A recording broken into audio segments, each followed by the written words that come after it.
Okay, because once you start going through the process, the feds actually reveal that they had numerous wiretaps on you, where you were talking to your drug dealer friend and giving him advice. It wasn't through the process, it was initial. So Oh, initial. initially, Okay. yeah, it was ASAP. Soon as I sat there, they stripped me from everything. 2 agents, man and woman. They sat there, Vlad had a little small listening device, played it. Played one of the instances where I'm talking on the wiretap, talking about money. And again, I looked at him right in their face. I don't know who that is. I don't know what that is. And, they slid the drug indictment just like this, and then slid the racketeering indictment. And I looked at the drug indictment. I said, "Y'all ain't got nothing on me as far as the drug indictment. I don't believe nothing about a drug indictment. But as far as the racketeering, hearing that listening device, the listening device they used to play the audio, I knew they actually had something on me." Right, because a federal jury convicted 5 members of the Shropshire drug organization on conspiracy to distribute and possession with intent to distribute heroin and cocaine. Correct. So your friend, Glenn Kyle Wells, Alexander Campbell, a.k.a. Munch, Antoine Washington, a.k.a. Twan, Omari Thomas, a.k.a. Lil Brill, and Antonio Shropshire, a.k.a. Brill. The only one out of all those people that was my confidant was Glenn Wells. Everybody else was just associates with them. Of course, I grew up with Glenn Wells, and these other individuals were in our neighborhood, but these are not like my homies, Right, because that crew allegedly distributed a bunch of kilos that actually caused a bunch of overdoses, fatal overdoses at that. And 14 heroin customers actually testified at the trial. Do you know about this? Yeah, again, at that time, Vlad, I had the whole world on me. I'm not looking at the news saying, "Oh, it's 300 people testifying." I'm in my own space, dealing with my own personal struggles that I was dealing with, but I was aware that a lot of people actually testified throughout the case. Right, because your friend Glenn Wells ended up getting 15 years. Mm-hmm. And Antonio Shropshire, who's the head of the organization? Whatever again, I look at Brill for who I saw Brill to be. Yeah, he got 25 years. Yeah, he got 25 years. Okay. Did you and Glenn Wells ever talk afterwards? No. After what? What you mean? After he got convicted and so forth? Oh, no, forth? absolutely not. Absolutely not. So that was that. Yeah, it's over with. It's nothing to talk about.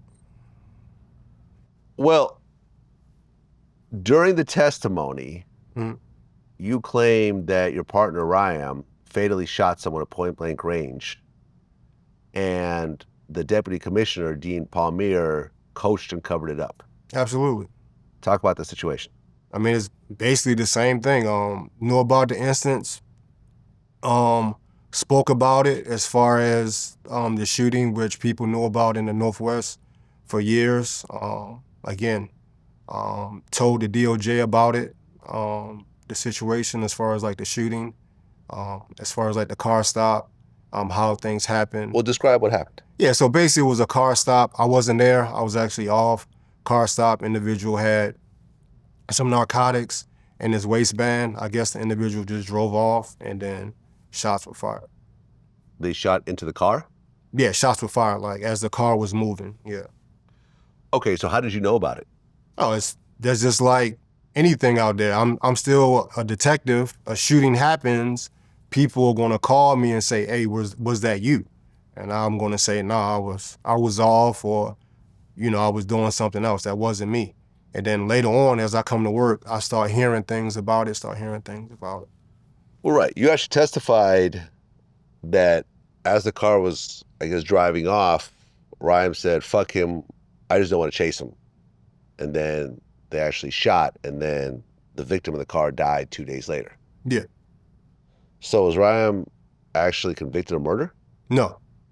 So he got off? I wouldn't say he got off. Everything you just said on that court document, as far as what I said, that's what I said, and I'm going to stand on it. So as far as what happened after the fact, it was presented to the DOJ. Whatever they decided to do with it, if they had enough evidence or not, I can't really speak on that. Well, you also testified that Detective Sean Suter, who you stole money with, was shot to death the day before he was going to testify against his coworkers. I testified and said, what? Well, according to this report, That you wasn't a testified. testimony as far as You know what I'm talking anything. about here? I know about the incident with Sean Suter as far as like his shooting, but as far as me testifying saying that he got whatever happened with him was because of a testimony, absolutely not. That's not true. Let me look up the original article here, Yeah, just in case we got it wrong. Yeah, absolutely not. This is an NBC News article. So you told a jury that Detective Sean Suter, who you stolen money with, was shot to death before testifying against his coworkers. I told a Baltimore City jury that no, that definitely didn't happen. That's nowhere in court documents me saying when I know Sean Suter as Face, right?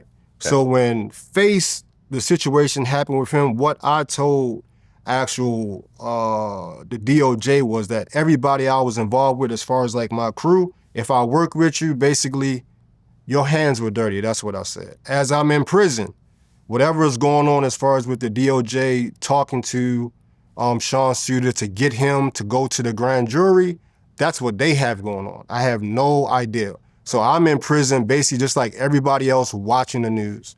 Hear about him and this situation, however they may have said it happened. And to me, I'm in prison like, what the hell is going on? Got it. Yeah, so